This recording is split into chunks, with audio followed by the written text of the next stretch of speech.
Are you ready to become a change maker?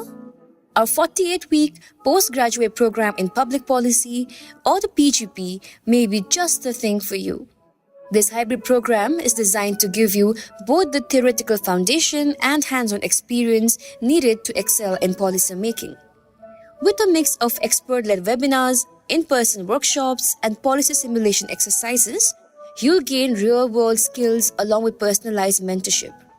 Through our policy programs, we connect good people to good ideas and good networks. Apply now at the link in the description to make an impact.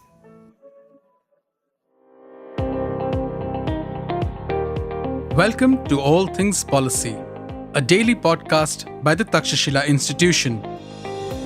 We are a bunch of policy nerds based in Bengaluru, and we like bringing fresh perspectives to Indian affairs and Indian perspectives to global affairs. So grab a cup of coffee, sit back, and join us for today's chat. Hello and welcome to All Things Policy. I'm Shobhankita and I'm joined by my colleague Rijesh. In this episode, we attempt to understand the DeepSeek news story. Rijesh, welcome to the show. Thank you, Shobhankita. So let's start off with why this thing is newsworthy right now and why we should be talking about it. Your initial thoughts on that? Yeah. So exactly a month ago, DeepSeek, which is a Chinese startup, a Chinese AI lab, launched a foundational model that they called V3. And that kind of caught global attention because of its low cost. And V3 in itself is the third iteration of models to come out of DeepSeek. And the previous two models had forced the likes of Tencent, ByteDance, and Alibaba to reduce the prices of their AI models in turn. So the story then was all about low cost. But today, exactly 2 weeks ago, DeepSeek launched a new iteration of model called R1, which is a reasoning model. And this has caught global attention because supposedly it matches the performance benchmarks of OpenAI's latest model and as claimed at 10% of the cost. So I think this is the initial thoughts, the major story. I think the reason this is newsworthy is two things, right? One is both V3 and R1 are open source, which means that the license for this software, the license for this model to be used, to be distributed, to be used for commercial reasons, the transparency and code visibility, all of that is quite generous. And secondly, the fact that this came out of a Chinese startup, that too a startup that nobody had previously heard of, I think makes it newsworthy. So if you had asked somebody from the US how far they think China is in the AI story, they would have said at least 6-9 months behind the US. So this clearly tells us that that time gap is not as much as thought. Maybe it's only about 3 months. Yeah. And the fact that this is open source also is very newsworthy because this is challenging big tech and the arrogance of the big tech firms in one way, right? This is a way for DeepSeek to establish street credibility, get the attention of developers globally. And so I think if you remove the two elements of open source and the fact that this came out of an previously obscure Chinese AI startup, if you remove these two particular components from the story, I don't think this would have been as newsworthy.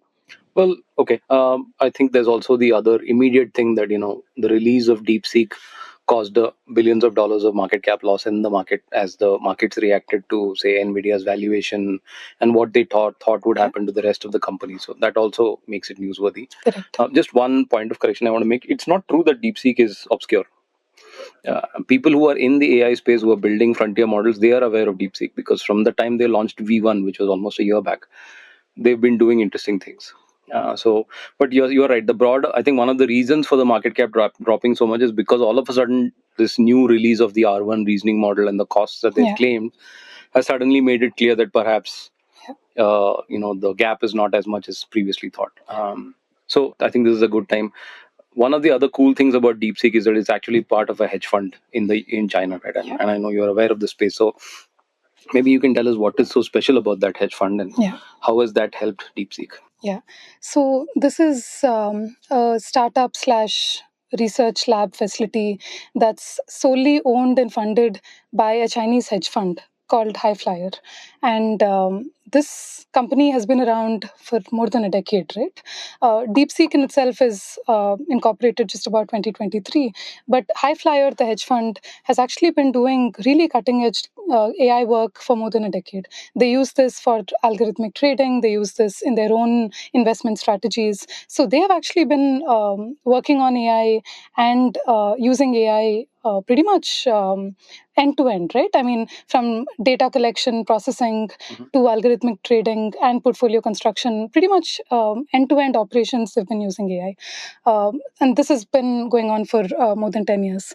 So, what's interesting, particularly about DeepSeek, is unlike many other startups, and particularly the counterparts in the West, DeepSeek doesn't necessarily come from commercial interests in the sense that they don't need to commercialize the offerings from DeepSeek for its sustenance, right? I mean, the business model is High Flyer, the hedge fund. DeepSeek, in one way, is meant to support the commercial interests of that hedge fund, but doesn't necessarily have to commercialize its own offerings. Yeah. So, as far as we know, DeepSeek doesn't have a sales team, a PR team. And it's also different because there is no external funding here. There is only one parent entity that completely supports this endeavor. And this is also, I would say, emblematic of the Chinese VC ecosystem, right? Correct. I mean, DeepSeek was started around 2023, and around the same time, thanks to Xi Jinping's crackdown on domestic tech, the risk capital for something like this, which didn't necessarily have a roadmap for an exit, a roadmap for returns, would have been really, really difficult. So what we know is that the founder tried to raise venture capital funding for this and then failed, and decided to then completely do it in-house, which in retrospect, has turned out quite well for the endeavors of DeepSeek. If I could ask a question, is it also the case that this is true for most of the other large firms in the US? Like, is this also true for models developed by Alibaba or any of the other companies, that they're all essentially being funded by their parent company, and so there's no funding risk or there is no funding challenge, no necessity to commercialize? Do you see that as well? So I would say there seems to be a certain culture of idyllic AI research that's happening inside of DeepSeek, which might not be true for these other companies. For example, what we know about DeepSeek is that, for example, there is no organizational structure inside of DeepSeek. They do not have KPIs. Also, it does seem like the team is extremely young, right? I mean, not more than 35 years of age overall inside of DeepSeek. We also don't see some stories of massive talent poaching from the likes of ByteDance and Tencent coming into DeepSeek. So it does seem to be a different kind of a culture, a different kind of environment inside of DeepSeek. And the fact that they are not externally funded and they're kind of doing this idyllic research for long term also allows them to do, I think, interesting experiments, which might not necessarily be true for the likes of ByteDance, etc. Okay. Do you also think that Xi Jinping's crackdown on some of those sectors, right, which he did a while back, and given that they were a hedge fund, I'm sure they were affected by it. I mean, maybe directly in their own sectors and the kind of strategies they were trying to run, or at least in terms of finding good opportunities. Do you think that had something to do with DeepSeek suddenly coming into prominence? Yeah. So on the crackdown on domestic tech by the Chinese administration, it's true that quant trading firms in China were subject to bans and controls by the administration. Since 2020, the Chinese stock market has been in decline.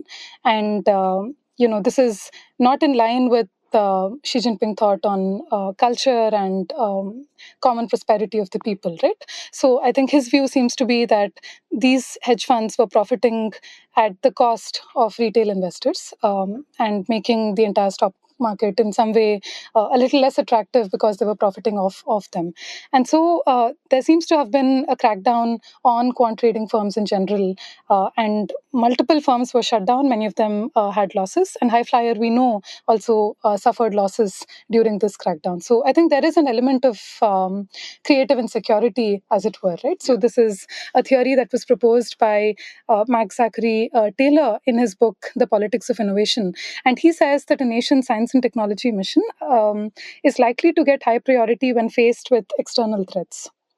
And applying it at a company level, I think this is true for DeepSeek as well, right? In the sense that they were forced to stay cutting edge, they were forced to innovate, because of the environment within China, but also because of the larger environment in light of the export control regime between US and China. So there does seem to be some cutting edge research focus. But I think the hero of the story really is the founder here. And this is Liang Wenfeng. And, he's about late 30s and early 40s in age, so relatively young. And he seems to have come out of the larger zeal for open source models in China, right? So, mid 2000s is when the Linux Foundation kind of had its outreach in China. The open source community in China began to consume and begin to contribute as well. So, I feel like there is a sense of the same crop of people today in their late 30s and early 40s beginning to go back to their roots and have a sense of both nationalistic pride as well as engineering pride for their open source contributions, right? So there is, I think, a story there as well. And we do know that the founder is particularly media shy.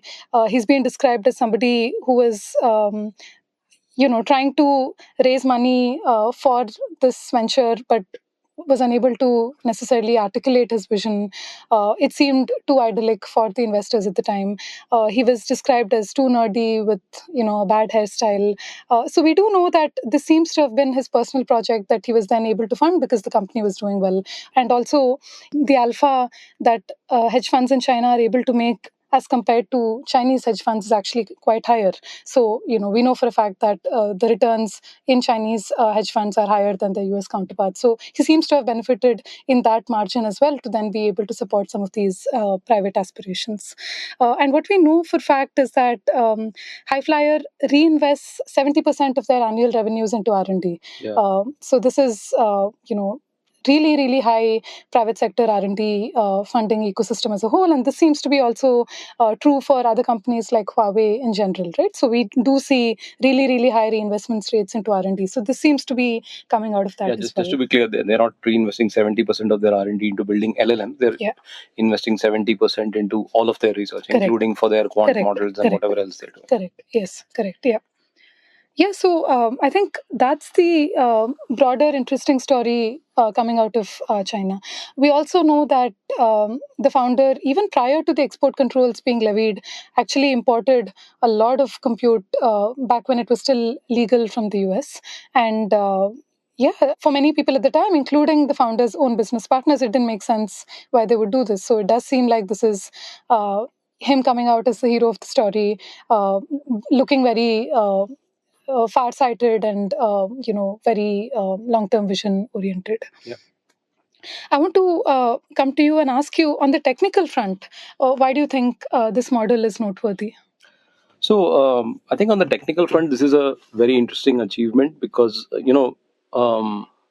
essentially since the Transformers paper came out in 2017 or 2017, scaling has been the game when it comes to building AGI. We have to remember that the underlying imperative for all of these AI players is they want to get to artificial general intelligence or super intelligence, right? And they figured out that this form of scaling, using more compute, more data, was the way.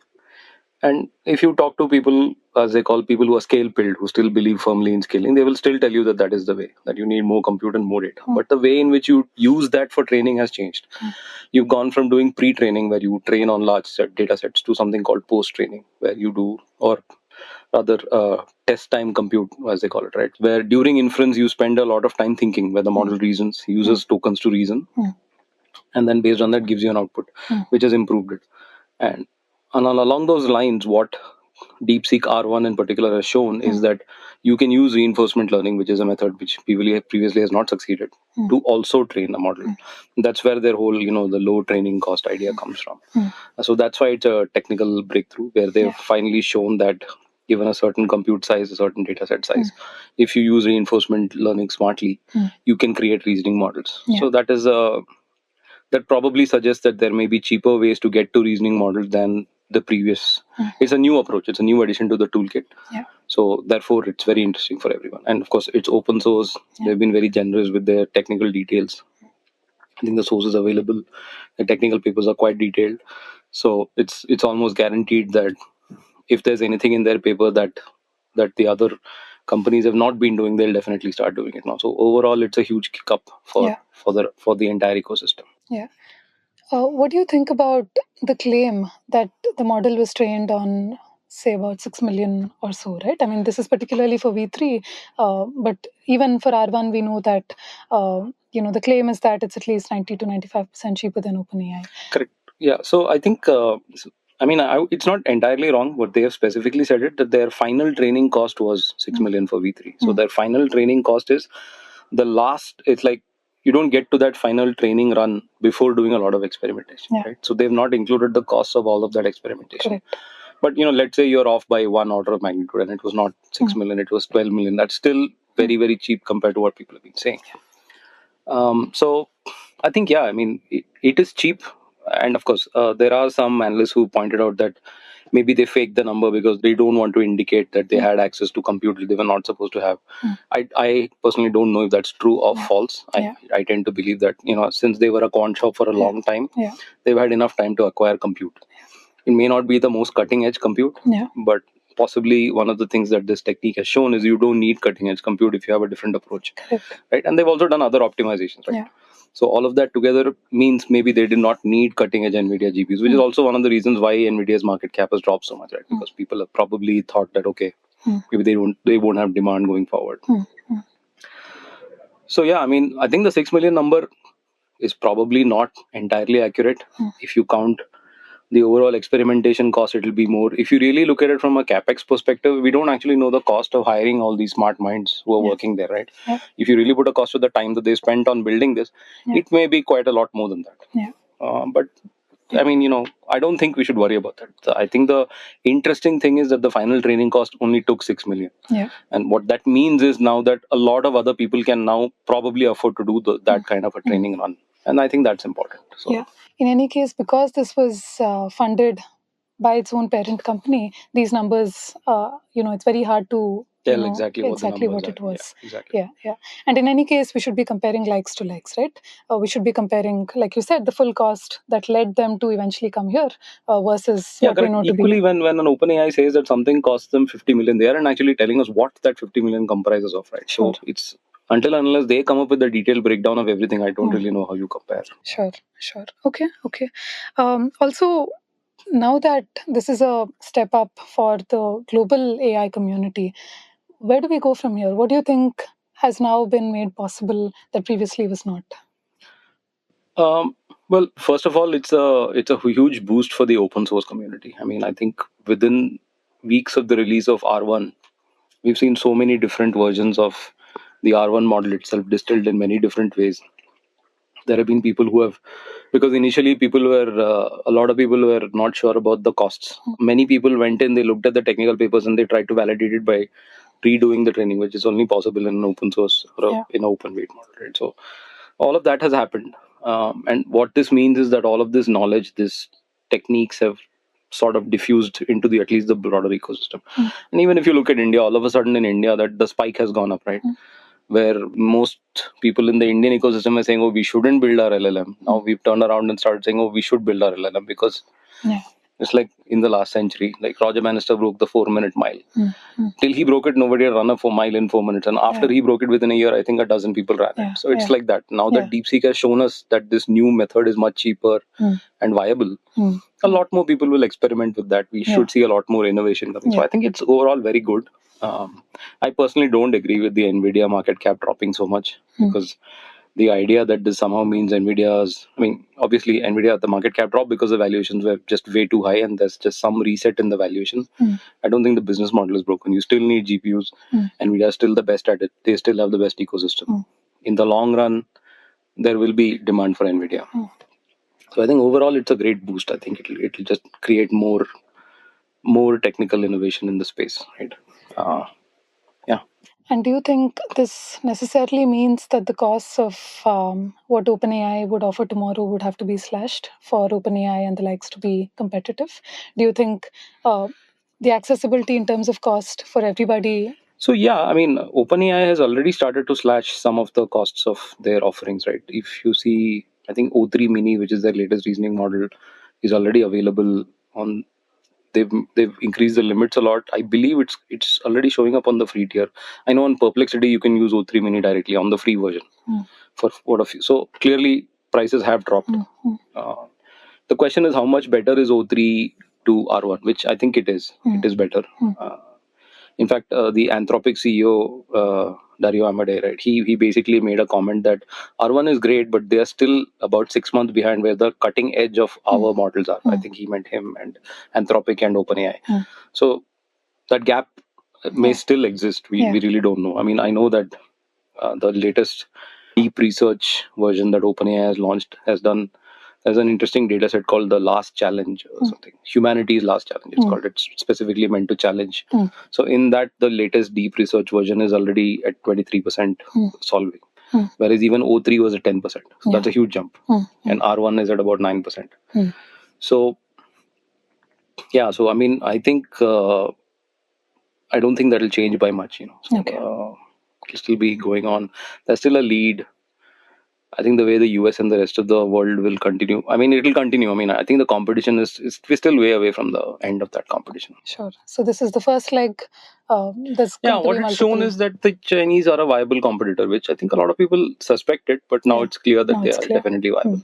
Yeah. From a knowledge perspective, right? We all know that ask DeepSeek anything about Xi Jinping, Arunachal Pradesh, any of these politically sensitive topics, it refuses to answer. And maybe this is one of the reasons, in conjunction with, say, TikTok ban and so on, that, for example, DeepSeek is now banned by use in the Pentagon, the U.S. Navy, the U.S. Congress, etc. How do you make sense of this? So again, like I think those are all guardrails that are built around the chat interface to the model. I'm not sure that it's built into the model itself, because I think Perplexity just launched DeepSeek R1 within their Perplexity search, and in that the CEO has said that we basically removed all those guardrails. You can ask through Perplexity, you can ask DeepSeek any question, it will give you an answer. It will not. So that clearly means that it's not the model that was being censorious, right? It's the application. Correct. So from that perspective, if you think about it, what the Pentagon or any of the government agencies have done is to stop you from accessing it through the DeepSeek app, which is a whole different ballgame. What all that basically means is you don't want people with high security clearance using a Chinese app on their phones. And that's fair. In terms of the model, I mean, if you think about it, it's a 600 billion parameter model, right? How do you create, I mean, even if I create a pathway that censors particular information or provides certain narratives, the chances that a user will hit that pathway is so low, because 600 billion parameters, 37 billion parameters in one run gets used. That particular set of neurons that have to be hit for me to get a given answer, the probability is so low. What is the point of doing that kind of hack? I mean, I would rather put guardrails on the app or change the narrative there. Sure. So I don't really hold too much weight on that idea. Sure. The banning the app thing is fine, which is why we've seen it, right? Like a lot of Grok, which is an inference, they've launched DeepSeek on their machines. So that solves the problem. You're basically saying here is an open weight model. I'm launching it on my servers. The data will stay in the US. Then it should not be a problem, right? Anybody can build a front end on that, and it should be usable. I don't think it's a problem at all. Yeah, and I think this is in line with exactly what the Chinese administration requires of their AI models. So just to take a step back, Xi Jinping has compared any online entertainment, social media platforms, broadly in gaming, entertainment, and sectors like that, to be spiritual opium. And the distinction between AI, which is such a general purpose technology, from commercial B2B and national power kind of use cases to consumer, what he considers to be frivolous kind of use cases, has been, I think, what is user interface facing, what is UI facing, right? So the line there has been drawn between the chat interface versus what backend applications does it power. And really, in the backend applications, these AI models have been given a free rein, but not so much in the chat interface, because that's related to his control of information power and culture and state control. So I think this is true even outside, and the backend models necessarily don't have any of these constraints. I want to take a step back and ask you, where do you think the moat now in the tech stack for technology as it pertains to AI today lies, right? Prior, I think it was largely being thought that the concentration of market power, the real difficulty to build would be in the primary infrastructure layer. But today, increasingly now, that theory is being questioned, where we think if it's so easy and anybody can do it and it's largely open source and you can host it yourself, the moat necessarily is not in the infrastructure technology layer. Do you agree with that, or do you think? I don't agree with that. I still think the moat is in the infrastructure layer and the data layer. Compute and data still matters. Say, yes, what DeepSeek has done is a technical innovation. It allows you to do more with less, but equally that means if you have more compute, you can do a lot more. So the efficiency applies to anyone, right? I mean, OpenAI can take the same techniques that they've used and they can apply to their models and they will improve much faster. Yeah. So that moat does not change.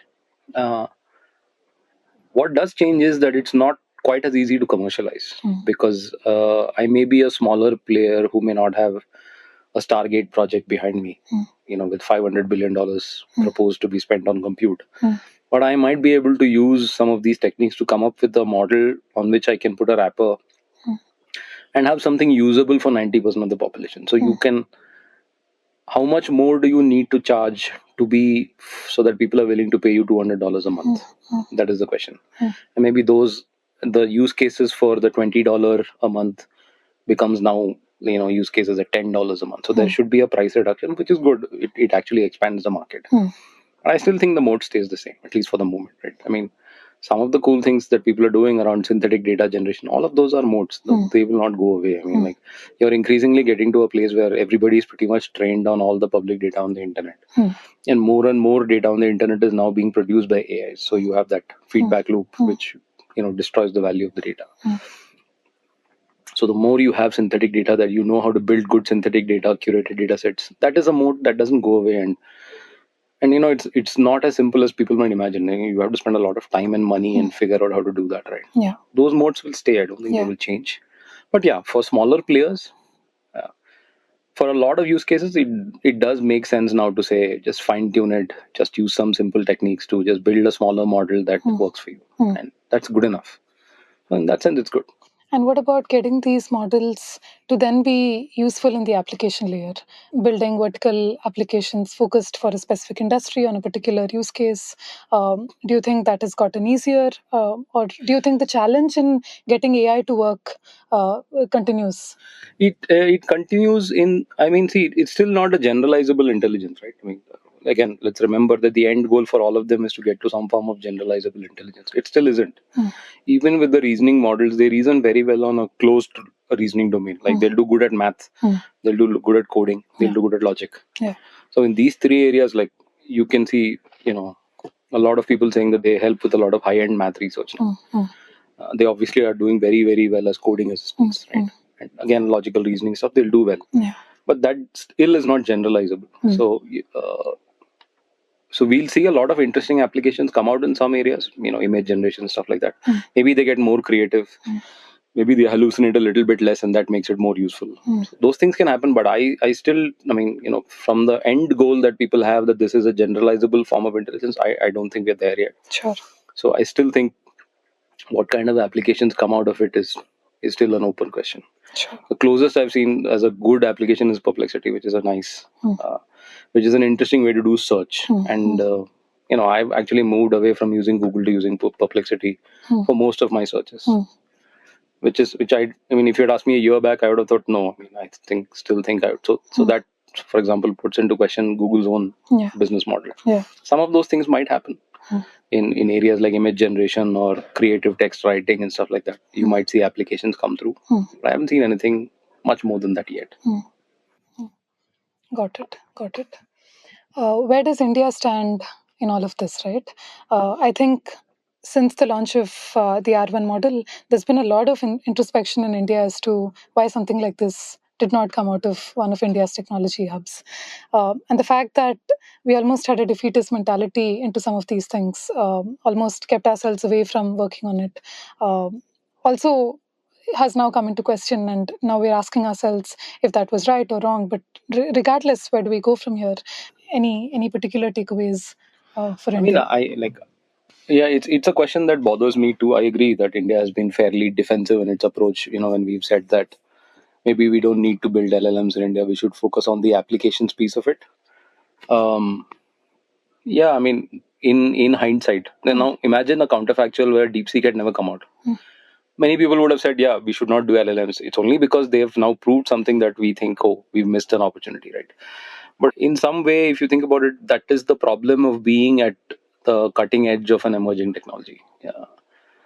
Like, when India was computerizing, computers had already been around for a while. We were essentially catching up, right? So, let's even with, say, nuclear energy or rockets, we've had to do a lot of jugaad, as they say, to catch up to the West because of sanctions, whatever.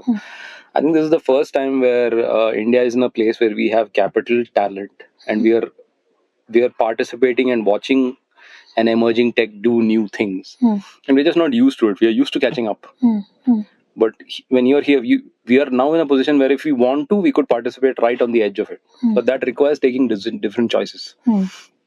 So if you now say India should not build an LLM, that's a negative choice. I mean, you're basically saying I'll follow as opposed to I'll try and lead. And, in a country that's trying to get ahead, be an advanced economy, a global power, I think that's the wrong choice. We should say, let's try something and try and build stuff on our own. Ideally, it should be the private sector. I mean, there is no government sponsored AI. There just isn't. If you look at OpenAI, they are all private players. That's what you have a private market for, right? I mean, I think we should be seeing startups in India who are trying to build, who are trying to do research on interesting techniques. Let's assume that India says, okay, we don't want to spend 500 billions on a Stargate project to get that much compute. We are constrained. We can't get those number of GPUs from NVIDIA. There is no reason why a DeepSeek like technical innovation could not come out of India. I mean, it's just math, and we are good at this. We have people who are trained on this. We have the talent, right? So I agree with you. I think hopefully we'll see some. It's also a funding problem. No? I mean, I guess the problem is, and I'm sure you know better than I do. The VC funding scene in India funds certain types of business models, right? You need that funding to come. You need somebody to say, you know what, I am willing to put money into something that is risky. Then I think we'd see it happen. I don't know if you disagree with that, but I genuinely think it's a funding problem. There are no funds. I mean, see, in order for even to have technical breakthroughs, you'll have to pay the salaries of those researchers, right? And you need to give them a free hand saying, go spend a year trying to build something new, trying to come with a new way of doing training that nobody's seen. That's at best, it's a coin toss. I don't think it's a coin toss. The probability is much lower. Yeah, I disagree to a certain extent that this is a funding problem. Primarily, if you were to talk from a venture capital and startup lens, right? Because venture capital is bound by exit timelines, and they tend to fund. If you were to talk about R&D, they tend to fund. Correct. I'm not saying it's a VC funding problem. I'm just saying it's a funding problem. I don't know where the funds ought to come from, whether it's government funding or some other way, but I'm sure there are deep pools of money in India that could fund on a longer timeline. But the fact that there is so much money available in India is honestly, after the US, the most attractive destination for global capital. The fact that money is available and yet something like this is not being funded, I wonder if that's a sign that it's not capital at all. The problem lies elsewhere. The problem lies in the broader innovation architecture, the coming together of resources and processes, etc. I don't know if it's necessarily a capital problem. Yes, capital is obviously the most obvious one, but I think the problem is deeper.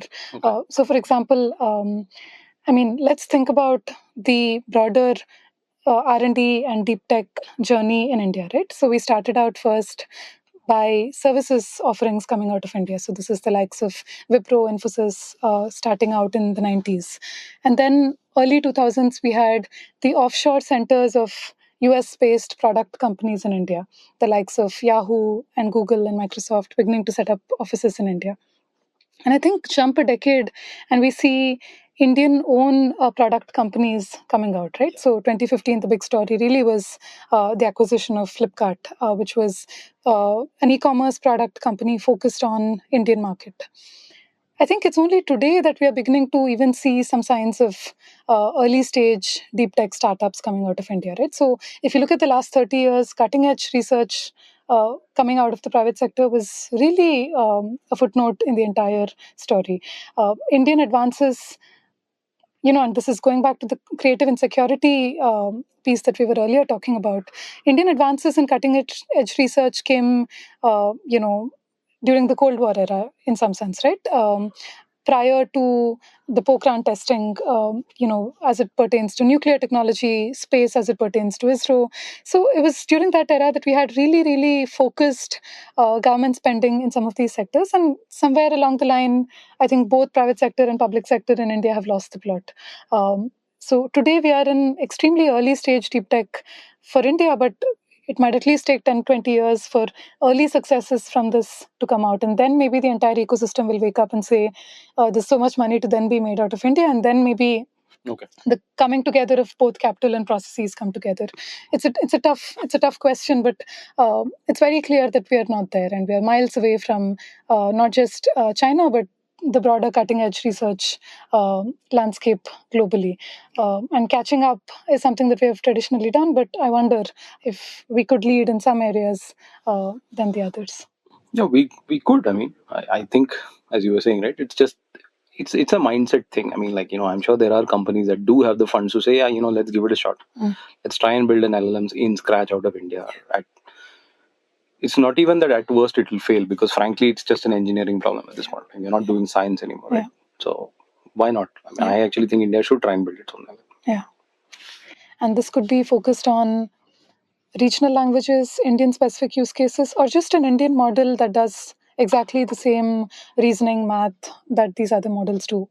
Do you have a specific priority list as to what an Indian model should Not look really. like? I mean, I because if you're trying to build something on Indian data sets, then you might as well just do fine tuning for that. And a lot of people are doing that, and that's also important, because I do agree that it is important for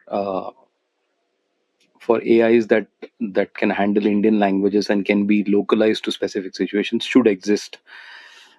Because the benefits of those are actually unknowable, and we don't really know how it might end up getting used and what kind of things you might be able to build out of it. So that is something that should happen, and that is happening. I still think it's interesting if an Indian firm, and I think I've seen on Twitter some people trying to start up, where they said that they want to build an Indian LLM from scratch. So I think that might be, I mean, I hope somebody does it. It'll just be interesting. It should be something we should try to do. Who knows? Maybe we will also come up with some technical innovation that others have not thought of. So. Yeah. Okay. Awesome. Okay, so thank you for this. This was interesting personally for me, I think. Yeah, I mean, there are some interesting lessons. I think the last point you made about the Indian innovation ecosystem is probably worth a deep dive on in some future episode of All Things Policy. So with that, let us say goodbye. Thank you. If you liked our show, dive into Takshashila's research on technology, strategy, and economic affairs. Check us out at our Twitter handle @Takshashila INST or our website takshashila.org.in.